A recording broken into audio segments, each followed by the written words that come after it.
Fibre. ঠিক আছে, দেখো যখন কোনো একটা জিনিসকে একটা জিনিস বড় আছে তাকে ছোট করা হলো, তাহলে এটা হচ্ছে মায়ো ফাইবার। এটা যদি ছোট করা হয় তখন কি হবে? Myofibril. যেমন আর্টারি যদি ছোট করা হয়, যার জন্য আমরা আমাদের মাসেলগুলোকে রেড দেখি, সেটা হচ্ছে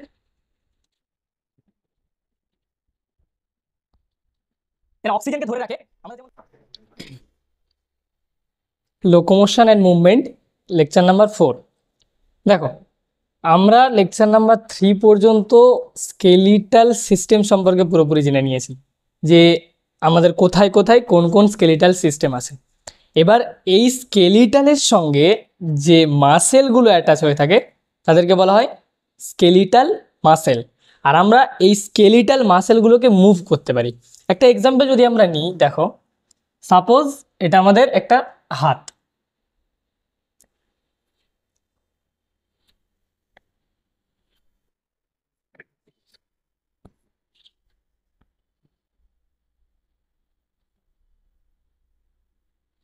ঠিক আছে, তাহলে এই হাতের এখানে আমাদের দুটো বোন থাকে, দুটো স্কেলিটাল সিস্টেম থাকে, একটা হচ্ছে হিউমেরাস আর আলনা রেডিয়াস। আমরা যেহেতু সাইড ওয়াইজ নিচ্ছি তাই এটা আমরা একটা দেখাচ্ছি। ঠিক আছে, ঠিক আছে, দেখো তাহলে এখানে লিগামেন্ট দ্বারা অ্যাটাচ থাকে, এটা হচ্ছে একটা সাইনোভিয়াল হিঞ্জ জয়েন্ট। ঠিক আছে, দেখো তাহলে এইখানে যে মাসেলটা অ্যাটাচ থাকে, সাপোজ এটা একটা একটা মাসেল। আর আমরা আগের লেকচারে জেনেছি যে মাসেল বোনের সঙ্গে কি দ্বারা অ্যাটাচ হয়? টেন্ডন দ্বারা অ্যাটাচ হয়। এটা হচ্ছে একটা বাইসেপস মাসেল। দেখো তাহলে এই মাসেলের এই অংশটা একটা বোনের সঙ্গে অ্যাটাচ হয়ে আছে, এটা আর একটা বোনের সঙ্গে অ্যাটাচ হয়ে আছে।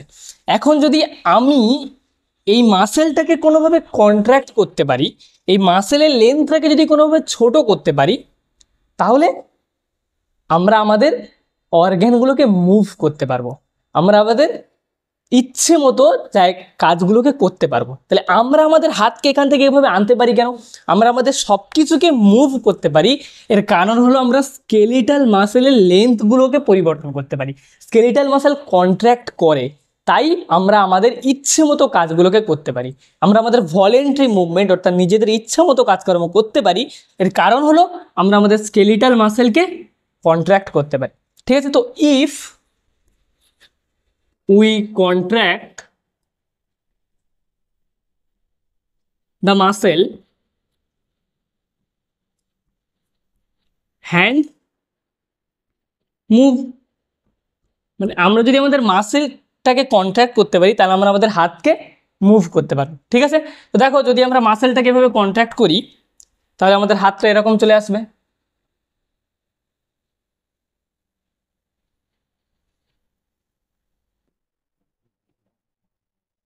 ঠিক আছে, তাহলে এখানে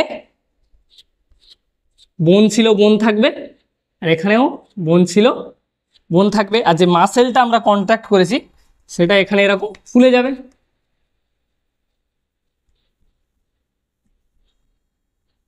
ঠিক আছে, তাহলে আমরা আমাদের মাসেলকে কন্ট্যাক্ট করাতে পারলাম, তাই আমরা আমাদের হ্যান্ডকে মুভ করাতে পারলাম। ঠিক আছে, তো এই সিগন্যালটা কোথা থেকে আসবে? আমাদের ব্রেন থেকে আসবে। তাহলে সাপোজ এটা একটা নিউরন, এই নিউরন থেকে এই সিগন্যালটা কোথায় আসবে? মাসেলে আসবে। ঠিক আছে, তাহলে দেখো আমরা মাসকুলার সিস্টেম যে বাকি যে অংশটা আছে এটা আমরা পুরোপুরি পড়বো, কিভাবে একটা মাসেল কন্ট্রাক্ট হয়, আমাদের মাসেলের কি স্ট্রাকচার, এটা হচ্ছে আমাদের ফার্স্ট পার্টের মধ্যে পড়ে। ঠিক আছে, যে আমরা একটা মাসেল আছে, আমি যদি মাসেলকে কন্ট্রাক্ট করতে পারি তাহলে আমরা আমাদের সমস্ত কাজ ইচ্ছে মতো করতে পারবো। তাই আমরা যে মাসেলগুলোকে কন্ট্রাক্ট করতে পারি না তারা নিশ্চয়ই স্কেলিটালের উপরে নেই। ঠিক আছে, তাহলে আমাদের পুরো চ্যাপ্টারটা এটার উপরে যে আমরা কিভাবে মাসেলকে কন্ট্রাক্ট করব। ঠিক আছে, তাহলে আমাদের মাসেলের কিছু প্রপার্টি আছে, সেগুলো সম্পর্কে আমাদের আগে জেনে নিতে হবে।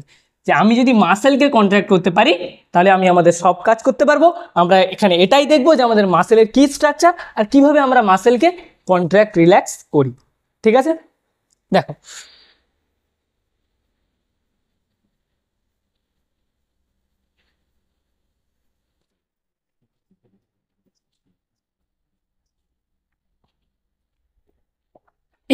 Property of A muscle.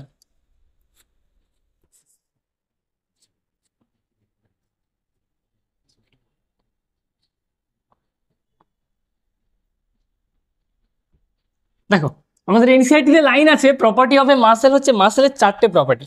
চারটে প্রপার্টিকে আমরা এভাবে লিখতে পারি যে 3E প্লাস সি। আচ্ছা তিনটে ই কি? ফার্স্ট ই হচ্ছে এক্সাইটেবিলিটি,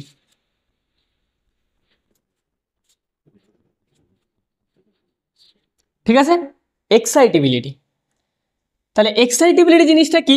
দেখো আমাদের দেহে দুটো সেল আছে যারা এক্সাইটেবল, একটা হচ্ছে নিউরন আর একটা হচ্ছে মাসেল। আমরা দেখি নিউরন কেন এক্সাইটেবল। দেখো নিউরন এই জন্যই এক্সাইটেবল কারণ কি, নিউরন সাপোজ আমি একটা নিউরনকে একটা মেসেজ পাঠালাম, তাহলে ও ওই মেসেজটা আর একটা নিউরনের কাছে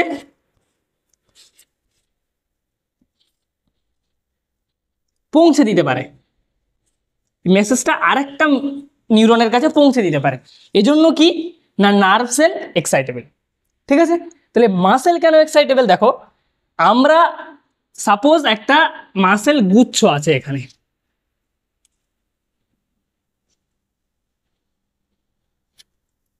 ঠিক আছে।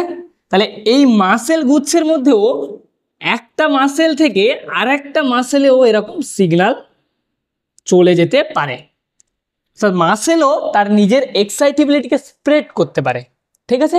তাহলে তাই মাসেল সেল এক্সাইটেবল।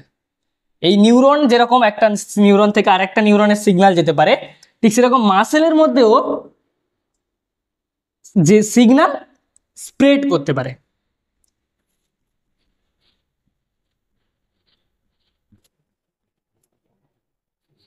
তাই জন্য মাসেল সেল কি এক্সাইটেবল, ঠিক আছে। নেক্সট নেক্সট প্রপার্টি হচ্ছে এক্সটেন্সিবিলিটি।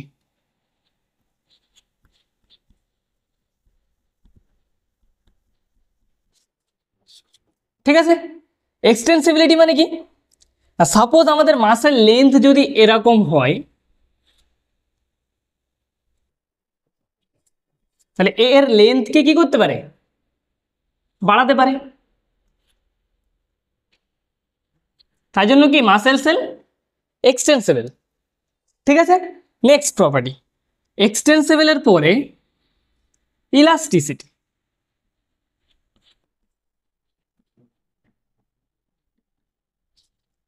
ইলাস্টিসিটি কেন না, আমরা যদি মাসেলকে স্ট্রেচ করে ছেড়ে দিই তাহলে কি করতে পারে, ওর শেপকে রিগেন করতে পারে।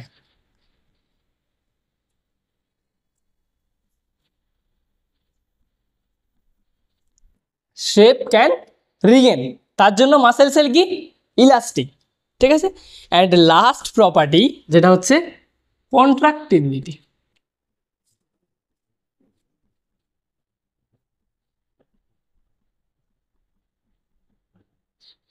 কন্ট্রাক্টিবিলিটি কেন না, আমরা আমাদের মাসেলসকে কন্ট্রাক্ট করতে পারি, ঠিক আছে। যদি মাসেল লেন্থ এইটা হয় তাহলে আমরা মাসেলকে কি করতে পারি, কন্ট্রাক্ট করতে পারি। তাহলে আমাদের মাসেলের মূলত চারটে প্রপার্টি, ইলাস্টিসিটি, এক্সটেন্সিবিলিটি, এক্সটেন্সিবিলিটি, এক্সাইটেবিলিটি অ্যান্ড কন্ট্রাক্টিবিলিটি, ঠিক আছে। তাহলে আমাদের মূলত দুটো এক্সাইটেবল সেল আছে, একটা হচ্ছে মাসেল আর একটা হচ্ছে নার্ভ, আর দ্বিতীয়ত নার্ভ, ঠিক আছে। তাহলে প্রপার্টি আমাদের মাসেলের চারটে প্রপার্টি, এনসিআরটি লাইন, এটাকে আমাদের জেনে নিতে হবে, ঠিক আছে। এবার একটা জিনিস দেখো, এনসিআরটিতে রয়েছে মাসেল হচ্ছে আমাদের টোটাল বডি ওয়েটের 40 থেকে 50% বডি ওয়েট, 40 থেকে 50% অফ বডি ওয়েট।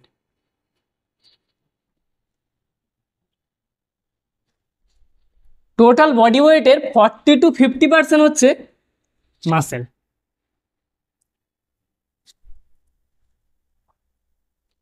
ঠিক আছে, তার টোটাল যে আমাদের বডি ওয়েট আছে তার 40 to 50% হচ্ছে আমাদের মাসেল। ঠিক আছে, এবারে দেখো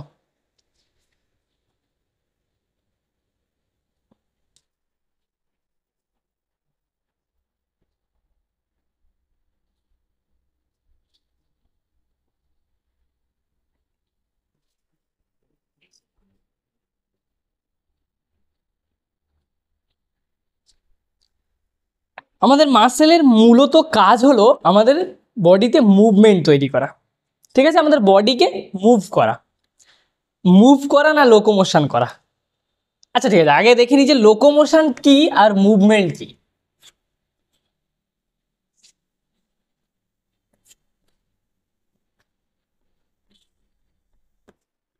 লোকোমোশন, দেখো লোকোমোশনের ডেফিনেশন হচ্ছে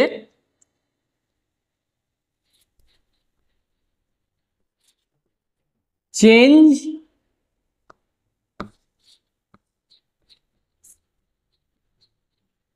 মানে হচ্ছে প্লেসকে চেঞ্জ করা। সাপোজ আমি এখানে আছি, আমি আমার প্লেসকে চেঞ্জ করলাম, এটা আমরা কি করলাম, লোকোমোশন করলাম। মানে আমি আমার এক কথায় বলতে গেলে চেঞ্জ ইন প্লেস, মানে প্লেসকে চেঞ্জ হলেই তবে লোকোমোশন হয়। কিন্তু মুভমেন্ট জিনিসটা কি, দেখো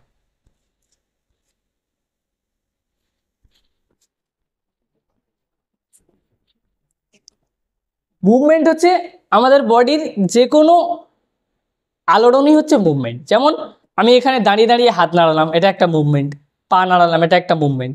ঠিক আছে, তাহলে লোকেশন চেঞ্জ, প্লেস চেঞ্জ করা, লোকেশন চেঞ্জ নট নেসেসারি, মানে লোকেশন চেঞ্জ হবে, লোকেশন নট চেঞ্জ।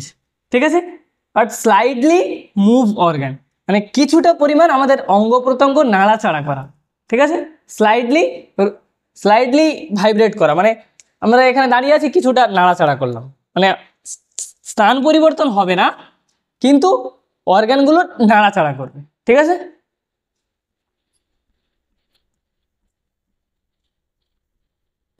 অর্গানগুলো মুভ করবে, সেটা হচ্ছে movement.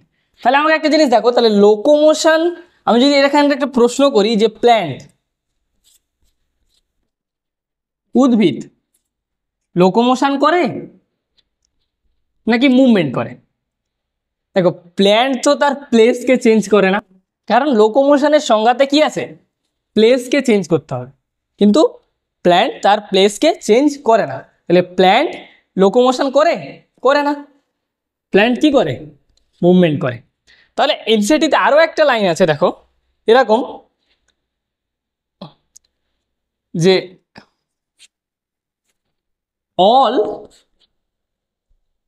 All locomotion are movement but all movement not locomotion. ঠিক আছে, পয়েন্টটাকে ডিসকাস করে দেখো, all movement, all locomotion are movement. দেখো লোকোমোশন যদি করি, প্লেসকে চেঞ্জ করি, তাহলে তো মুভমেন্ট করতেই হবে, কিন্তু আমার সব মুভমেন্টই লোকোমোশন নয়।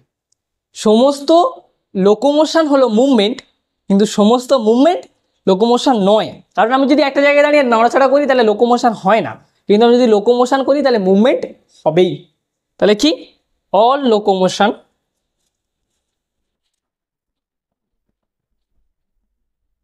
আর মুভমেন্ট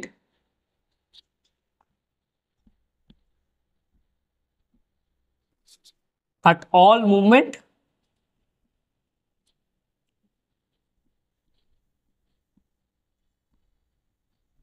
নট লোকোমোশন।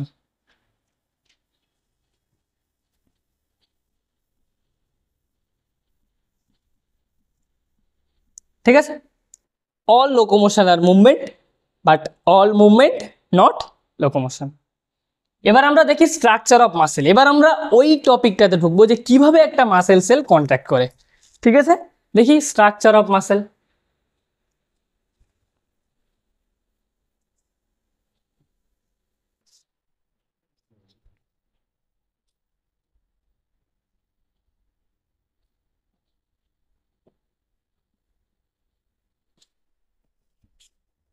দেখো স্ট্রাকচার অফ এ মাসেল,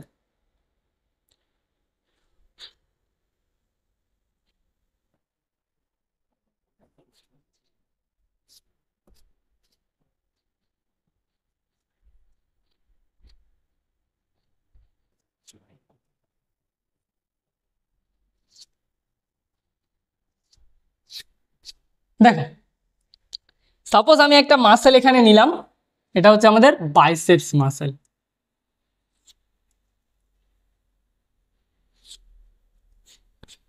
এই মাসেলটাকে আমরা ক্রস সেকশন করলাম, এইভাবে কেটে দিলাম, ঠিক আছে।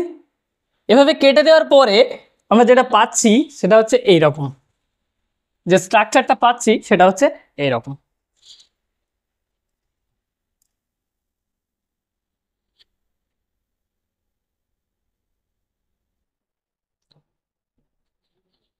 এটা একটা মাসেল, একে আমরা কেটেছি,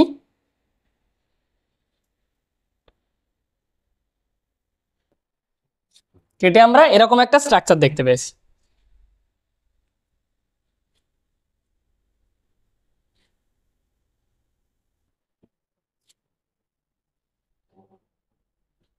ঠিক আছে, এরকম একটা স্ট্রাকচার দেখতে পেয়েছি। তাহলে এর ভেতরে যে কানেকটিভ টিস্যুগুলো থাকে, এখানে যে স্ট্রাকচারটা থাকে,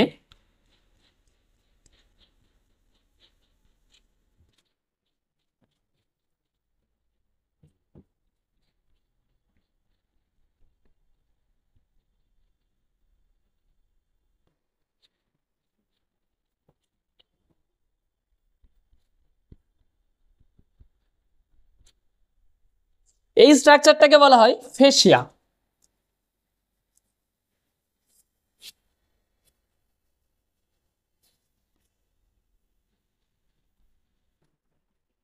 আর মাসেলের ভেতরে যে স্ট্রাকচারগুলো দেখা যাচ্ছে এগুলোকে বলা হয় ফেসিক্যাল।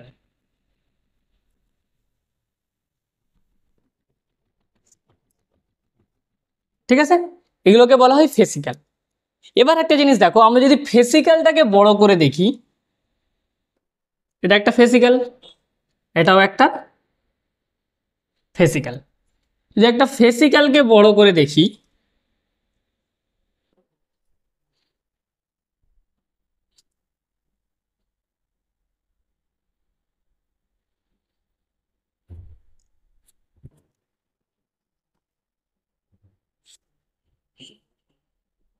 এটা একটা ফেসিক্যালকে আমরা জাস্ট বড় করে নিলাম।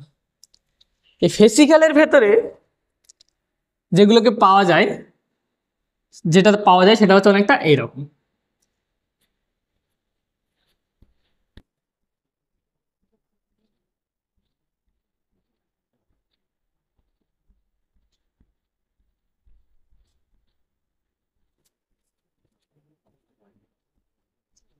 ঠিক আছে, তাহলে এটা হচ্ছে আমরা একটা ফেসিক্যালের ভেতরে স্ট্রাকচারটাকে পেলাম। তাহলে এটা কি? এটা একটা মাসেল। এটা কি? এটা হচ্ছে ফেসিক্যাল। এটা এটা একটা ফেসিক্যালকে জাস্ট বড় করে নিলাম।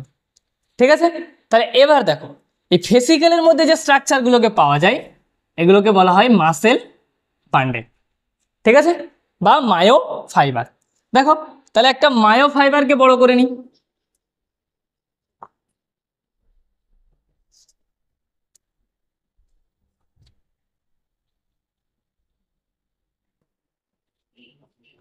তাহলে আমরা একটা মায়ো ফাইবারকে বড় করে নিলাম।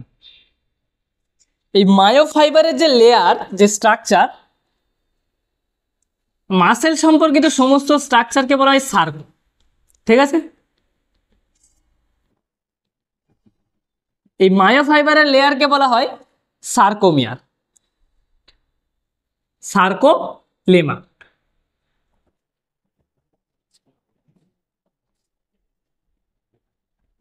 ঠিক আছে, আর এদের গ্রাউন্ড সাবস্টেন্সকে বলা হয় সার্কোপ্লাজম।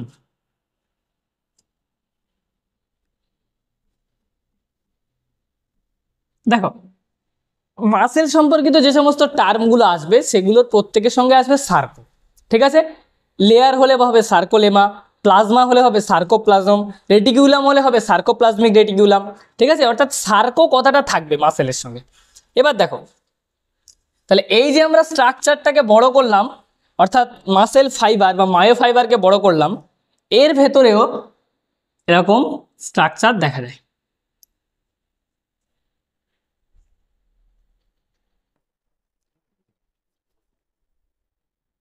এর ভেতরে এরকম স্ট্রাকচার দেখা যায়। আমরা এটাকে যদি একটা বড় করি তাহলে অনেকটা এরকম দেখতে লাগে। এগুলোকে বলা হয় মায়োফাইব্রিল। এরকম কম্পার্টমেন্ট থাকে, অর্থাৎ অনেকটা দেখতে এইরকম।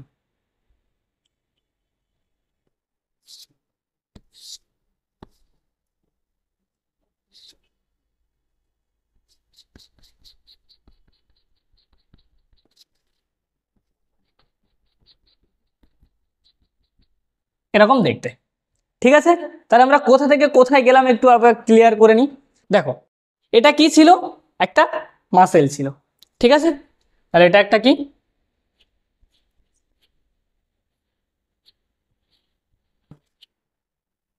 এটা একটা মাসেল। ঠিক আছে, তাহলে এবার দেখো, এটা এবং এটা, এদেরকে বলা হয় ফেসিক্যাল। ঠিক আছে, এদের দুজনকেই এটা এটাও ফেসিক্যাল, এটা আমরা কি দেখিয়েছি? জাস্ট ফেসিক্যালটাকে বড় করে দেখিয়েছি। ঠিক আছে, তাহলে এটা এবং এটা, এই দুটো হচ্ছে ফেসিক্যাল।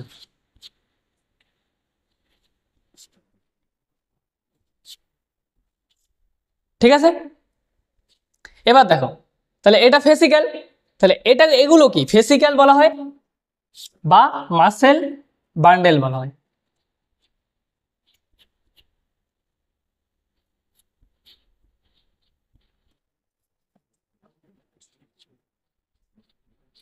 ঠিক আছে, তারপর দেখো, তাহলে এটা ফেসিক্যাল, এটা ফেসিক্যাল, এ দুটো ফেসিক্যাল বলা হয় বা মাসেল বান্ডেল বলা হয়। এবার দেখো, তাহলে এগুলোকে কি বলা হয়? এটা কি ছিল? ফেসিক্যালের মধ্যে কি ছিল? মায়োফাইবার। ঠিক আছে, তাহলে এটা এবং এটা দুজনকে কি বলা হয়? মায়ো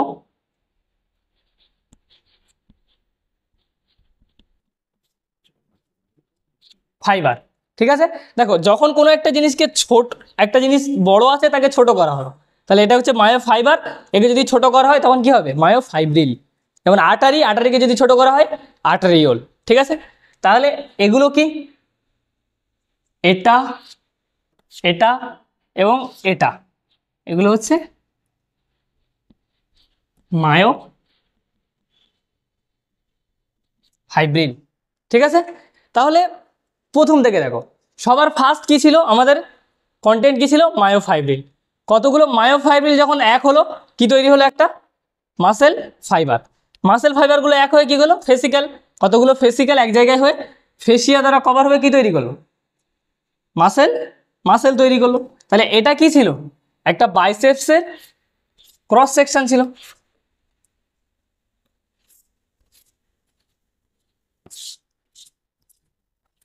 ঠিক আছে, তাহলে এটা হচ্ছে ফেসিক্যাল। ফেসিক্যালের মধ্যে কি ছিল? Muscle fibre. আর এটা মাসেল ফাইবারের কভারকে কি বলা হয়? মায়ো ফাইবারের কভারকে সার্কোলেমা। আর এদের সাইটোপ্লাজমকে কি বলা হয়? সার্কোপ্লাজম। ঠিক আছে, দেখো, তাহলে এটা হচ্ছে আমাদের একটা মাসেলের স্ট্রাকচার। তাহলে আমরা যদি মাসেলের সবচেয়ে ছোট ইউনিট অর্থাৎ মায়োফাইব্রিলকে যদি কন্ট্যাক্ট করি, তাহলে আমরা মায়োফাইব্রিলকে কন্ট্যাক্ট করলে কে কন্ট্যাক্ট হয়ে যাবে? মায়োফাইবার কন্ট্যাক্ট হয়ে যাবে। মায়োফাইবার কন্ট্যাক্ট হলে ফেসিক্যাল কন্ট্যাক্ট হয়ে যাবে, আর ফেসিক্যাল কন্ট্যাক্ট হলে পুরো হোল মাসেল কি হবে? কন্ট্রাক্ট হয়ে যাবে। ঠিক আছে, তাহলে এবার আমরা দেখি যে আমাদের মায়োফাইবার এর স্ট্রাকচারটা একটু ডিটেলস দেখি। ঠিক আছে, দেখো,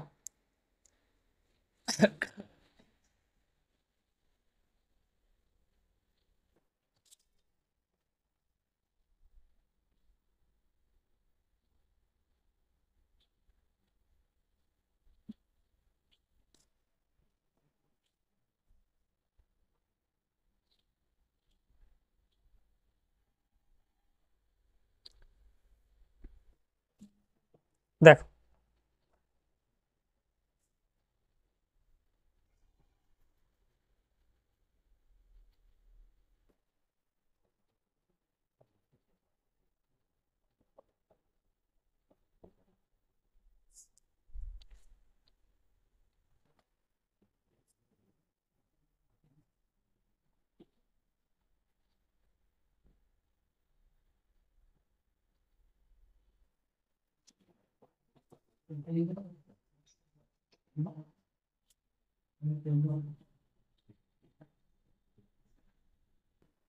তাহলে এটা হচ্ছে একটা মায়ো ফাইবার।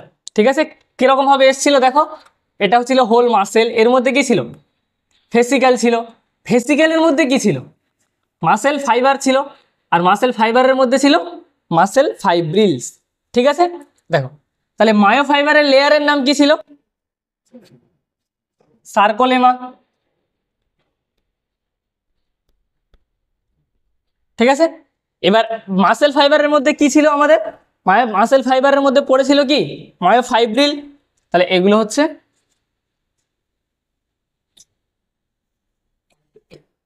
Mayo fibril.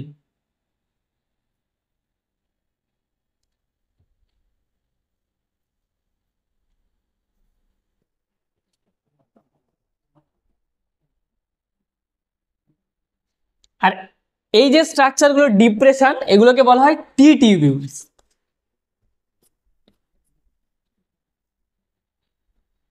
ঠিক আছে, এগুলোকে বলা হয় টি টিউবিউলস। এগুলো কিরকম না, বাইরের দিকে উন্মুক্ত কিন্তু ভেতরের দিকে ক্লোজড। ঠিক আছে, আর এখানে যে চ্যানেল থাকে সেগুলো হচ্ছে সোডিয়াম চ্যানেল। সার্কোলেমা, তাহলে এর সাইটোপ্লাজমের নাম কি ছিল,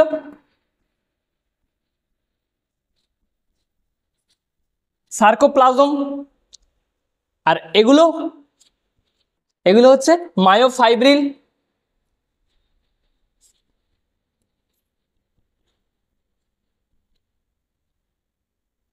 আর এটা হচ্ছে সার্কোপ্লাজম। এই সার্কোপ্লাজমের মধ্যে যে রেটিকিউলামটা থাকে, আমাদের মধ্যে এন্ডোপ্লাজমিক রেটিকুলাম থাকে, তাহলে যখন মাসেল সেলের মধ্যে সেগুলো থাকবে তখন নাম কি হয়ে যাবে, সার্কোপ্লাজমিক রেটিকিউলাম।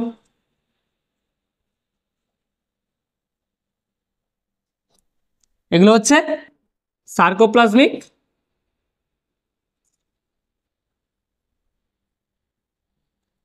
রেটিকিউলাম।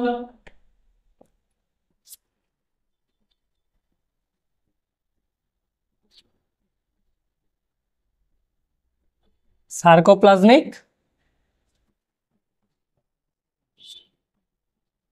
রেটিকুলাম। ঠিক আছে, এবার দেখো এর মধ্যে কিছু স্ট্রাকচার থাকে, রেড রেড কালারের স্ট্রাকচার,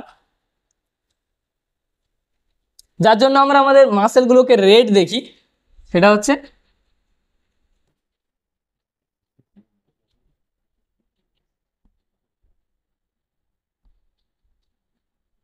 এরা অক্সিজেনকে ধরে রাখে।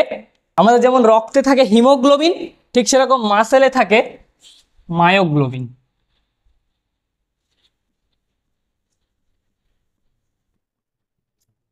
তাহলে কেন এই মায়োগ্লোবিনের কি কাজ, সাপোজ আমরা একদিন প্রচুর পরিমাণে এক্সারসাইজ করলাম, তাহলে প্রচণ্ড পরিমাণে এক্সারসাইজ করার পরে আমাদের যে অক্সিজেন এক্সট্রা লাগে সেটাকে যোগান দেওয়ার জন্য আমাদের মাসেলের মধ্যে মায়োগ্লোবিন থাকে। এরা কিরকম স্ট্রাকচার, না রেড স্ট্রাকচার। ঠিক আছে, তাহলে এটা হচ্ছে আমাদের কার স্ট্রাকচার দেখলাম, না মায়ো ফাইবারের স্ট্রাকচার দেখলাম। ঠিক আছে, সার্কোলেমা। এবার আমরা যে স্ট্রাকচারটা দেখবো সেটা হচ্ছে মায়ো ফাইব্রিলের স্ট্রাকচার। ঠিক আছে, দেখো মায়ো ফাইবার আমরা কিরকম দেখেছিলাম, সবার ফার্স্ট এটা ছিল, তাহলে এগুলো কি ছিল, ফেসিক্যাল। ফেসিক্যালকে বড় করার সময় কি রেখেছিলাম, ফেসিক্যালের মধ্যে কি ছিল, মাসেল মায়ো ফাইবার ছিল। মায়ো ফাইবারকে যখন বড় করেছিলাম তখন কি ছিল তার মধ্যে, মায়ো ফাইব্রিলস। আর মায়ো ফাইব্রিলস গুলো কিরকম ছিল, এরকম কম্পার্টমেন্ট। তাহলে আমরা এখন মায়ো ফাইবারের স্ট্রাকচার দেখলাম, যেটা ফেসিক্যালের মধ্যে প্রেজেন্ট থাকে। ঠিক আছে, ব্যাস এবার আমরা দেখবো মায়ো ফাইব্রিলের স্ট্রাকচার।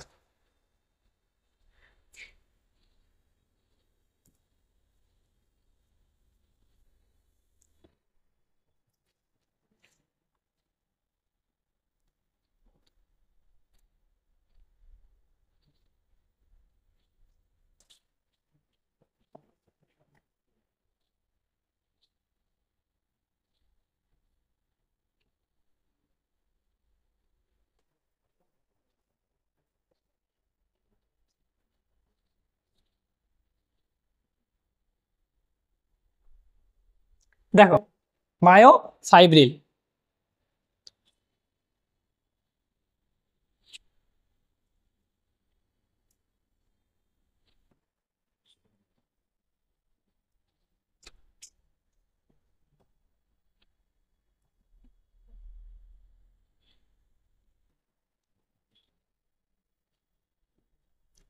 মায়োফাইব্রিলের মধ্যে কতগুলো কম্পার্টমেন্ট থাকে, এই কম্পার্টমেন্টগুলো এরকম লাইন দ্বারা এরকম কম্পার্টমেন্ট কম্পার্টমেন্ট ভাগ থাকে, এগুলোকে বলা হয় জেড লাইন। ঠিক আছে, তাহলে কতগুলো কম্পার্টমেন্ট যেগুলো জেড লাইন দ্বারা পৃথক, এটা একটা কম্পার্টমেন্ট, এটা একটা লাইন দ্বারা পৃথক, তাহলে এই একটা কম্পার্টমেন্টকে বলা হয় সার্কোমিয়ার।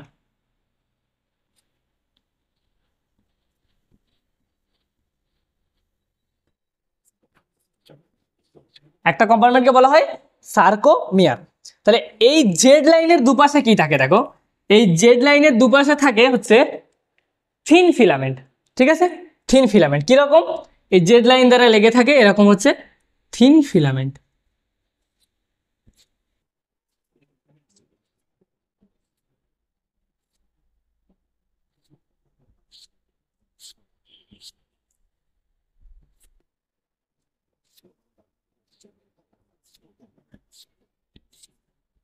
জেড লাইন হোল্ড করে থাকে দুদিকেই থিন ফিলামেন্ট।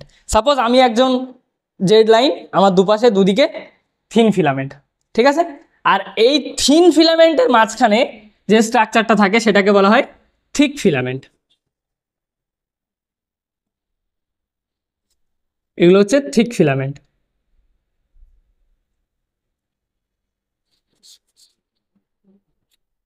কিছুটা অংশ ফাঁকা থাকে, এগুলো হচ্ছে থিক ফিলামেন্ট।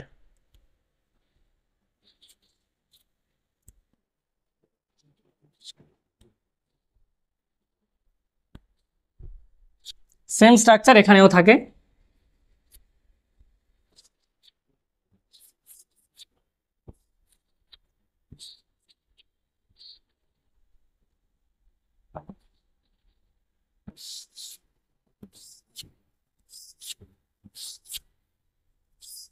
ঠিক আছে, দেখো তাহলে এই থিক ফিলামেন্টকেও হোল্ড করার জন্য কিছু দরকার, যেরকম থিন ফিলামেন্টকে হোল্ড করার জন্য ছিল জেড লাইন, ঠিক সেরকম থিক ফিলামেন্টকে হোল্ড করে রাখার জন্য মাঝ বরাবর থাকে elastic M line. M line. ঠিক আছে, তাহলে এটা একটা কার স্ট্রাকচার, একটা মায়োফাইব্রিলের স্ট্রাকচার। তাহলে মায়োফাইব্রিল কতগুলো কার মধ্যে থাকে, একটা মাসেল ফাইবার, মায়োফাইবারের মধ্যে থাকে কতগুলো মায়োফাইবার যুক্ত হয়ে কি তৈরি করে, ফেসিক্যাল।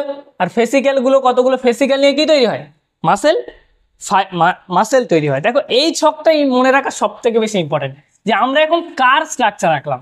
দেখো আমরা এখন স্ট্রাকচার আঁকলাম হচ্ছে, সাপোজ যদি আমি এভাবে ধরি এটা হচ্ছে একটা মাসেল, তাহলে মাসেলের মধ্যে কি আছে, ফেসিক্যাল। তাহলে একটা ফেসিক্যালকে যদি বড় করে দিই তাহলে এটা হচ্ছে ফেসিক্যাল, তাহলে ফেসিক্যালের মধ্যে কি আছে, ফেসিক্যালের মধ্যে আছে মায়োফাইবার। তাহলে একটা মায়োফাইবারকে যদি বড় করে দিই তাহলে মায়োফাইবারের মধ্যে কি আছে, মায়োফাইব্রিল। তাহলে একটা মায়োফাইব্রিলকে যদি বড় করে দিই তার মধ্যে আছে কম্পার্টমেন্ট, তাহলে আমরা এখন মায়োফাইব্রিলের স্ট্রাকচার লিখছি। ঠিক আছে, এটা হচ্ছে মায়োফাইব্রিলের স্ট্রাকচার। এটা হচ্ছে থিক, এটা হচ্ছে থিক ফিলামেন্ট, এটা হচ্ছে থিন ফিলামেন্ট, মাঝখানে যে থিন ফিলামেন্টকে হোল্ড করে রাখে জেড লাইন, আর মাঝ বরাবর এম লাইন। ঠিক আছে, এবার আমরা পরের স্ট্রাকচারে আসবো, স্লাইডিং ফিলামেন্ট থিওরি, কিভাবে একটা মাসেল এইগুলো কন্ট্রাক্ট হয়। ঠিক আছে, সেটা স্লাইডিং ফিলামেন্ট থিওরি দ্বারা বর্ণনা করা হবে। আর এগুলো কি দিয়ে তৈরি সেগুলোও আবার আমরা পরে পরে আসবো। মায়োফিলামেন্ট নিয়ে আমাদের অনেকটা স্টাডি করতে হবে। ঠিক আছে, ঠিক আছে, থ্যাংক ইউ।